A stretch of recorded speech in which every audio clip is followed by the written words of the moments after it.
Satyabama Institute of Science and Technology, Chennai and Sri Perumbudur.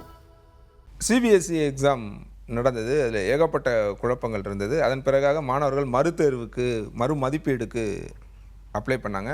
இப்போ அதுலேயுமே நிறைய குழப்பங்கள் இருக்கதா சொல்கிறாங்களே. இப்போ அவங்க போட்டவங்களுக்கு போதுமான அளவுக்கு மார்க் வரலை அப்படின்றது, லெஸ் தென் 5% அப்படின்றதா, 5 கீழே இருக்க மதிப்பெண் தான் கிடச்சிருக்கு அப்படின்னு சொல்கிறாங்க. இது எப்படி புரிஞ்சுக்கிறது? எங்கே இந்த குழப்பம்? இதோட ஆரிஜின்?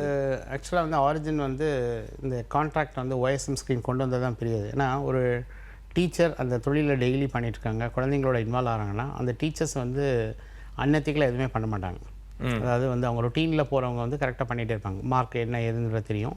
இது ஒரு காமன் சென்டரில் கலெக்ட் பண்ணும்போது ஏதாவது தெரியலன்னா அந்த பக்கத்தில் உள்ள டீச்சரை கேட்டு பண்ணுறதெல்லாம் வந்து ஒரு இயல்பான விஷயங்கள். இது வந்து ஒரு ஸ்ட்ரீம் கரெக்டாக போயிட்டுருக்கு. அந்த ஸ்ட்ரீமில் நீங்கள் கொஞ்சம் விஷயத்தை கலக்கலாம் அப்படின்னு நினைக்கிற முயற்சிகள் தான் இந்த OSM அப்படிங்கிறது வந்து. இந்த OSMல என்ன பிரச்சனை அப்படின்னா வந்து இதை கொண்டு வந்து அனௌன்ஸ் பண்ண டைம் வந்து கரெக்ட் கிடையாது. அது கரெக்டாக வந்து எக்ஸாமுக்கு முன்னாடி, அதுவும் வந்து ஹார்ட்லி ஒரு 1 or 2 வீக்ஸ் முன்னாடி வந்து குழந்தைங்களுக்கு சொல்கிறதுங்கிறது வந்து ஏற்புடையதில்லை. ஏன்னா அவங்க டெண்டர் கான்ட்ராக்டே 74 days முன்னாடி தான் ஃபைனலைஸ் பண்ணியிருக்காங்க. இது வந்து டெண்டரில் வந்து எது லோயஸ்ட் டெண்டர் இதெல்லாம் பார்த்து இந்த இடத்துல நீங்கள் ரிஸ்க் எடுத்ததில் என்ன தலைவலிங்கிறது இப்போ தான் நமக்கு தெரியுது. அண்ட் இதில் வந்து லோயஸ்ட் இதெல்லாம் வந்து வேல்யூவே கிடையாது. இதை வந்து எதை வச்சுமே நீங்கள் குவான்டிஃபை பண்ண முடியாது. ஏன்னா குழந்தைங்களோட எதிர்காலம், அந்த குழந்தைங்க வந்து படித்தாதான் லைஃப் அப்படின்னு சொல்லி எத்தனையோ லட்சக்கணக்கான குடும்பங்கள் அந்த பணத்தை கட்டுறதுக்காக எவ்வளவோ அந்த ஃபேமிலியை வந்து டைமை சாக்ரிஃபைஸ் பண்ணி அந்த குழந்தைங்க நல்லா இருக்கணும்னு சொல்லி அந்த பெற்றோர்கள் படக்கூடிய பாடு அப்படிங்கிறத வந்து நீங்கள் அளவிடவே முடியாது. அப்படி இருக்கும்போது இந்த இடத்துல வந்து நான் ஒரு மாறுதலை கொண்டு வரேன் அப்படின்னா அது குழந்தைங்களுக்கு ஏதாவது நன்மை தரும் வகையில் இருந்து டிரான்ஸ்பரன்சி இன் கவர்னன்ஸ், அதாவது நீங்கள் வெளிப்படைத்தன்மை அப்படிங்கிறது இந்த கவர்னன்ஸில் சுத்தமாக கிடையாது. ஏன்னா இப்போ நீட் வந்து இது ஒன்றும் புதுசு கிடையாது. நீட் வந்துகிட்டே தான் இருக்குது, தொடர்ந்து போயிட்டே தான் இருக்குது. இது OSM அப்படி தான் போகுது. அப்போ நாங்கள் ஒன்று கொண்டு வந்துட்டோம், அந்த கொண்டு வந்ததில் மிஸ்டேக் இருந்தாலும் பரவாயில்ல, இதில் தான் நாங்கள் ரோல் பண்ணுவோம் அப்படிங்கிற பிடிவாதங்கள் வந்து இது வந்து லட்சக்கணக்கான மாணவர்களை பாதிப்பது மட்டுமல்லாமல் வெளிநாடுகள் நம்ம மேலே உள்ள நம்பகத்தன்மையை வந்து கொஞ்சம் கொஞ்சமாக இழந்துட்டு வராங்க. அங்கே கொடுக்குற இனிமேல் அட்மிஷன்ஸ் எல்லாமே வந்து இந்தியாவை பொறுத்த வரைக்கும் இது வந்து நல்லா இருக்குமா நல்லா இல்லையா அப்படிங்கிற மாதிரி வந்து அவங்கள யோசிக்க வைக்கணும். நேற்று கூட ஒரு ஆர்டிக்கல் ஒருத்தர் வந்து ஹிந்துவில் ரொம்ப அழகாக எழுதியிருந்தார்.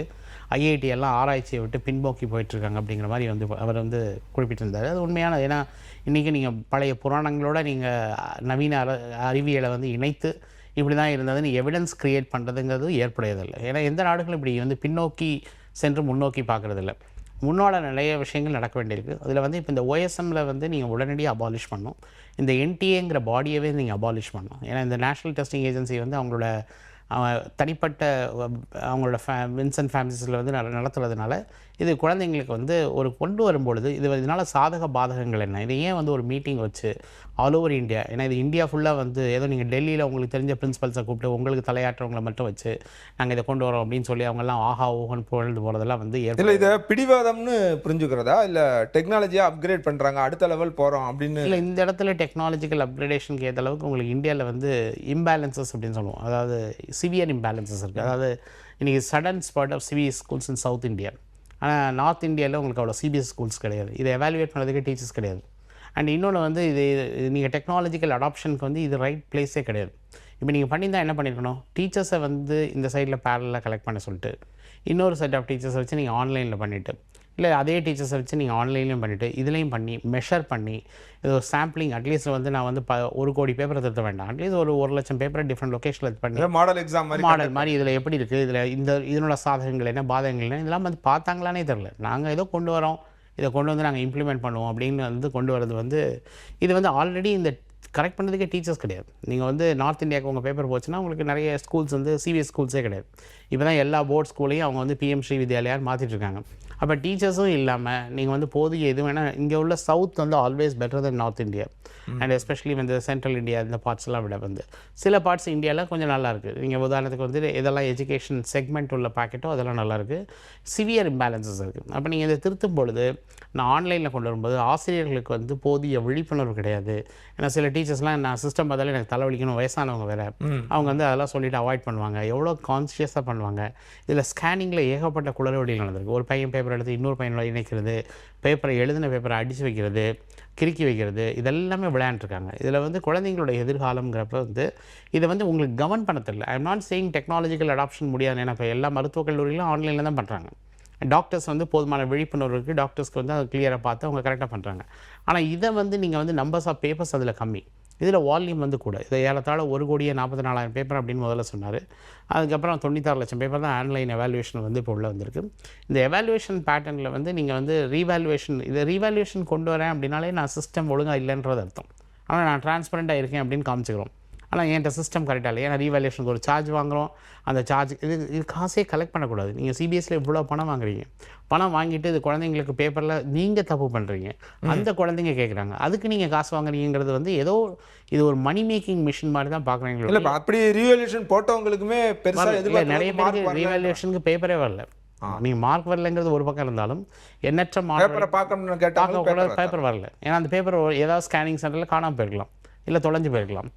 இன்றைக்கி கூட நீங்கள் ரீவேல்யூஷன் பண்ணணும் அப்படின்னா இது ஒரு பக்கம், இந்த பக்கம் குளறுபடிகள் நடந்துட்டுருக்கு. ஆனால் இந்த பக்கம் வந்து ஐஐடி வந்து ஜோசா கவுன்சிலிங், என்ஐடி இதெல்லாம் வந்து தனியாக தொடர்ந்துட்டுருக்கு.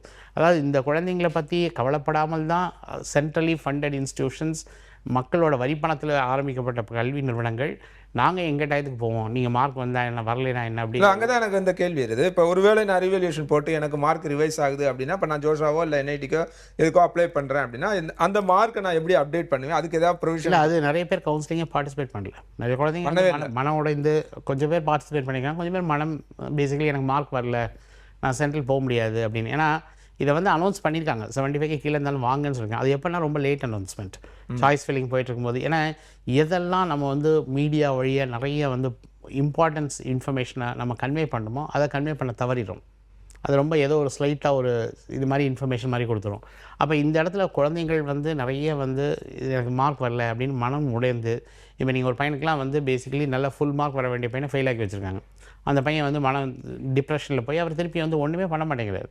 அப்போ இந்த மாதிரி அந்த குழந்தைங்கள்லாம் பார்ட்டிசிபேட் பண்ணக்கூடிய குழந்தைகள், அது ஃபைட் பண்ண இது ஒரு நான் எழுதின மார்க்குக்கு நான் எது வாங்கினதுக்கு நான் ஃபைட் பண்ண வேண்டியதுக்கு அப்படின்னா கவர்னன்ஸில் அட்டர் ஃபெயிலியர். நம்ம வந்து என்னை பொறுத்த வரைக்கும் என்டி அபாலிஷ் பண்ணோம். மாண்புமிகு எஜுகேஷன் மினிஸ்டர் உடனடியாக வந்து பொறுப்பேற்று அவர் வந்து ராஜினாமா செய்யணும். எல்லாமே எல்லாம் பண்ணிகிட்ருக்கோம், சத்தம் போடுறமே வழியே அது பேசிக்கலி அது சரியான கையில். மாண்புமிகு பாரத பிரதமர் அவர்கள் குழந்தைங்களுக்காக பரீட்சைக்கு முன்னாடி பரீட்சைக்கு சர்ச்சா அது மாதிரி மன் கி பாத் நிறையா பண்ணுறாங்க. இதெல்லாம் பண்ணுற இடத்துல இந்த மாதிரி ஒரு தவறுகள், ஏன்னா தவறுகள் நடக்கிறது அரசுகளில் இயல்பு, நான் வந்து நடக்காதுன்னெலாம் சொல்ல. அந்த நடக்கிற அமைச்சரை கூப்பிட்டு இதில் என்ன நடந்தது, ஏது நடந்தது, குழந்தைங்களை பற்றி நம்ம கன்சர்னாக இருந்தோன்னா நம்ம உடனடியாக அதுக்கு அவர் மேலே ஆக்ஷன் எடுக்கணும். அவர் இல்லைன்னா அந்த பொறுப்பை வந்து மாற்றி கொடுக்கணும். இல்லை அதுக்கு வந்து வேறு என்ன பண்ணணுமோ அதை உடனடியாக பண்ணணும். ஏன்னா இது நம்ம எக்ஸாம் முன்னாடி எல்லாமே குழந்தைங்களை அதாவது நம்ம எல்லாம் இந்தியாவை எப்படி பில்ட் பண்ணுறோம் அப்படின்னா ஃபவுண்டேஷனே இல்லாமல் மேலே பில்டிங் கட்டுறோம். அந்த பில்டிங் எப்போ வந்து திருப்பி இடிஞ்சு விழுந்தாலும் நம்ம அதிலேருந்து கற்றுக்கிறது இல்லை, திருப்பி அதே ஃபவுண்டேஷனில் தான் கட்டுறோம். ஆனால் இது வந்து நாட்டின் வளர்ச்சியை வந்து பயங்கரமாக பாதிக்கிறது. இது குழந்தைங்களோட மனதில் வந்து இனிமேல் எந்த சிஸ்டமும் ஒழுங்காக இருக்காது, நீங்கள் படித்தா என்ன படிக்கல என்ன, இன்னும் கொஞ்ச நாள் கழித்து மக்கள் கல்விக்கூடத்துக்கு வரதே நிப்பாட்டுற அளவுக்கான ஒரு அடித்தளத்தை வந்து நம்ம உருவாக்கிட்டு இருக்கோம். இதை தவிர வெளிநாடுகளும் நம்ம உன்னிப்பாக கவனிச்சிட்ருக்கு. இது வந்து ஏன்னா இன்றைக்கி சைனா வந்து பாப்புலேஷன் கிடையாது, அதனால் 3 குழந்தை பெற்றுக்கங்கிறாங்க. அது மாதிரி இந்த மக்கள் தொகை இல்லாத நாடுகள் எல்லாம் இந்த குழந்தைங்களை நம்பி இருக்குது. இந்த குழந்தைங்களை நீங்கள் வந்து இங்கேயே அடிக்கும்போது இந்த குழந்தைங்க அங்கே போக முடியாது. அப்போ அந்த இடத்துல பாப்புலேஷன் கிடையாது, அங்கே படிக்கிறதுக்கு ஆட்கள் கிடையாது. இங்கே நல்ல இங்கிலீஷ் ஸ்பீக்கிங் பாப்புலேஷன் இருக்குது, நல்ல படிக்கக்கூடிய மாணவர்கள், நல்ல வந்து ஓரளவுக்கு திறமையான மாணவர்கள் இருக்காங்க. இவங்களுக்கு உலக சந்தையில் நல்ல வாய்ப்புகள் இருக்குது. அதை நம்ம இங்கேயே காலி பண்ணி கெடுத்துட்ருக்கோம் அப்படிங்கிறத மிகுந்த வேதனை தருகிறது. Satyabama Institute of Science and Technology, Chennai and Sri Perumbadur.